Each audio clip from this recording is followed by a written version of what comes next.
Bastillo and Julian Moray bring us The Deep House. Now, this is a haunted house movie like no other. It's actually a cross between 47 Meters Down and The Conjuring in a lot of ways. Let me explain.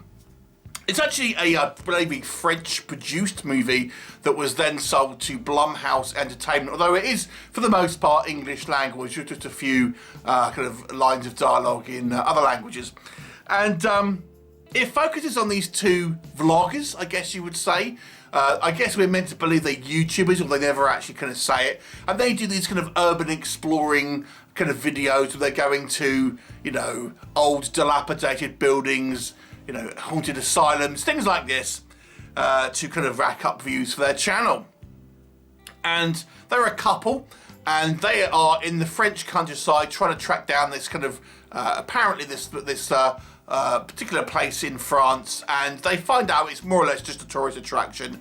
But a local man decides to tell them there is actually more of a secluded area and something of a little bit of a mystery, where there's this lake, and beneath the surface of the water there's actually a house kind of, you know, submerged, which is completely intact, and they kind of want to go and check it out. So they decide that's what they're going to do, and you know, they've got all their variety of video equipment, and they've got like a drone. They go inside to check it out, and it is this fully preserved, huge house, very kind of gothic looking. However, there may be dark spirits that dwell within this submerged haunted house. What will happen? You'll have to watch the movie and find out. So let's first of all talk about what I liked about this movie. Okay, so the unique selling point here is that pretty much this is a whole movie set underwater, or at least I would say 80% of it set underwater with this kind of haunted house setup. So it gives it a very sort of unique flavour, if you like, but with familiar things. And I mentioned 47 Meters Down because the conceit there is that we have a couple trapped underwater with dwindling air supplies. And that's kind of what we've got here, but instead of sharks, you've got kind of a haunted house. Thus the kind of the Conjuring kind of reference there. So there's no sharks in this movie, but it does remind me of the concepts of those two films melded together to give us a very kind of unique feel of haunted house, with some truly freaky imagery, I have to say. Almost like, wow, where are they filming this? All I could see that was it was filmed somewhere in Belgium, but it is visually one of the most unique and interesting kind of haunted house movies I've seen in recent years. And, you know, I enjoy a haunted house. It's one of my kind of favourite subgenres of kind of horror, but I also enjoy aquatic horror. And having this kind of this haunted house, but with the added eeriness of everything kind of floating around, and, you know, almost like a kind of a still snapshot of all these weird stuff kind of floating around them. I don't want to spoil it for you, but we kind of see some kind of freaky stuff, and it's made even freakier by the fact that it's all kind of underwater, which gives it this really kind of like unnatural kind of look to it. And there are some truly kind of creepy visuals here. So I absolutely loved the concept of this film, and I have to say, for the most part, I really enjoyed the way this film was shot. I couldn't help but thinking, how have they got this? Is this a set, or is there have they found some kind of location where this is the case? I assume it's probably a set, but you know, it was really well done, because you really do kind of feel like this is a really kind of, you know, freaky kind of looking house with great kind of set direction and things like that. So it genuinely feels like a kind of a weird haunted house with that kind of the extra element added to it, which gives it this I think a unique voice in obviously a crowded kind of genre that I liked. And you know, it's a relatively kind of short running time, this movie, so it's pretty kind of well paced, and you know, we kind of see things happen, you know, relatively kind of quickly, but it still gives us enough time, I think, to get to know our characters. So we still get a little bit of kind of character development. It wisely doesn't have a huge cast, and thus kind of, you know, it doesn't need to spend a long time kind of establishing characters, but you still get enough to kind of feel like you know the people. There's some absolutely fantastic kind of like camera work here. It's a partial found footage movie and partially sort of traditional kind of in a way. It's kind of a little bit of a thing I have a little bit to say about in a minute, but for the most part, you know, it's still, you can kind of not worry too much about that, I think. And, you know, just enjoy some of the kind of the photography here and the kind of I mean, truly kind of like freaky looking shots and kind of like vistas where we see this kind of like the external of the house, for example, in this kind of like this murky water. It looks fantastic. I mean, it is like the thing that you would have on a desktop or like a postcard if you're kind of into kind of like, you know, gothic horror and stuff like that. It has this kind of like Lovecraftian feel to it as well, and when we kind of learn about the mythology of this kind of movie and the kind of the story behind it, I think the movie wisely tells us enough without kind of giving you the whole, you know, the whole shebang really, for the most part again, and lets your kind of imagination kind of connect the dots, but it still gives you enough to make it visually very interesting. And I've got to say as well, I think the special effects here are excellent. You know, added to this kind of like this fantastic kind of set up with this underwater haunted house, what they do with the kind of the effects work here and the kind of like the, when we see kind of, let's call them entities underwater and stuff kind of moving around, it really does, it's very, very effective, and I thought that was fantastic. Okay, so let's talk about what doesn't work. This is maybe in between. It's kind of a, not necessarily a criticism, but I feel it's more of an observation, but I think the kind of the hybrid approach of having some partial, you know, some found footage and some more traditionally kind of filmed, it doesn't really work, I always feel.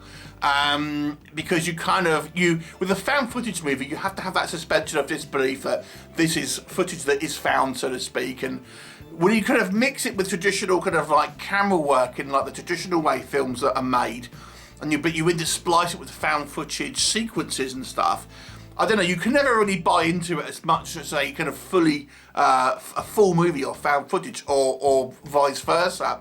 And at times I found it a little distracting when we kind of flip between those kind of two types. So for me, I'm not a huge fan of that, but I don't necessarily think it's necessarily a critique, but it's something it is worth pointing out. But you can never really buy into it as much as the found footage. I personally would have preferred had they gone one way or the other. I think it would have worked a little bit better. I found it a little bit discombobulating as it is. What else can I say? I have to say, I think the acting was a little bit ropey, particularly from our male lead here, who I don't think is necessarily the best actor, and I have to say, I think his character is horribly written.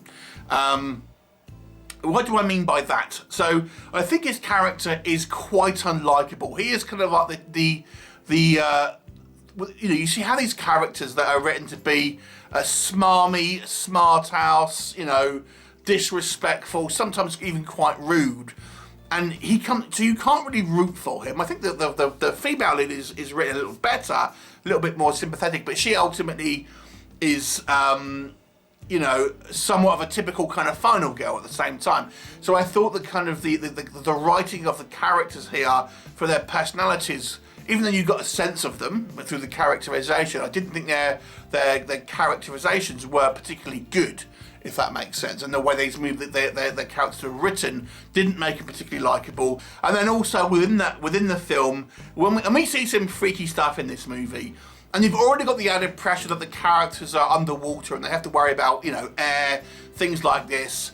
They seem freaked out, but not as freaked out as any rational human would be when dealing with what they see.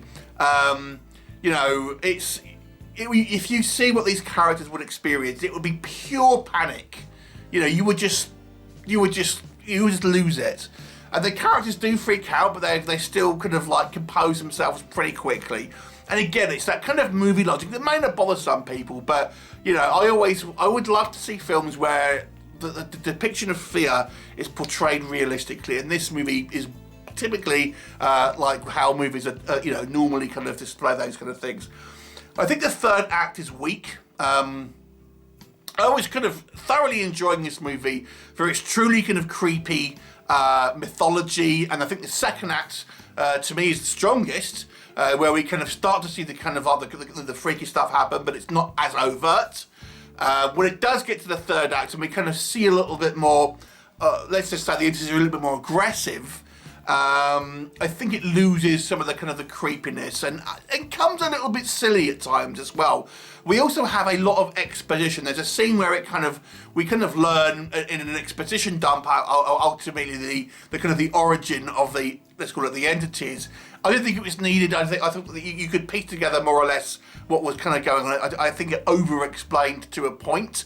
They still don't get the full story, I don't think, but I don't even think it needed to do this. I thought this exposition dump was a little weird, and also some of the dialogue that our characters are saying to each other feels like they're just explaining to the audience rather than kind of like having dialogue between the kind of these two characters that would be going diving. So you feel like they're kind of over-explaining kind of certain things, and I think there's some decisions here where they have this drone, this kind of that follows them around. Doesn't really make a lot of sense. I mean, we don't really see how this drone is being able to kind of like move around, almost like it's sentient to a certain degree, and it turns red when it's evil and things like this. I didn't really like the kind of that they set up with the drone. I thought that was a little bit, the technology seemed to be a little bit too science fiction for someone who was kind of, I get that it's meant to be like it's controlled by our male character, but it seems to be able to do stuff pretty independently, which I found a little bit silly at times. However, I have to say this movie's strength in its visuals is so strong, and this kind of setup where it's kind of so unique and kind of so freaky, because it's so different to kind of maybe to what you've seen in kind of traditional haunted house movies. I still enjoyed this movie. There's a fair amount of jump scares, and maybe that'll be too much for some people. I don't mind jump scares, to be honest with you, but despite its flaws, and I think maybe the script area, I think this movie's visuals make it worth watching. So I'm going to give this one a 6 out of 10. I was leaning towards a 7 out of 10 until we kind of got to the third act, which kind of like let it down for me, but it's still an above average movie. And a lot of that is down to a fantastic idea and a really kind of well shot movie, which truly looks genuinely creepy. Let down by some dodgy character work, dodgy acting, and a little bit of a weak third act. Would you see it? Have you seen it? What did you think of it? Leave me a comment, and I'll look forward to seeing you next time. Bye for now.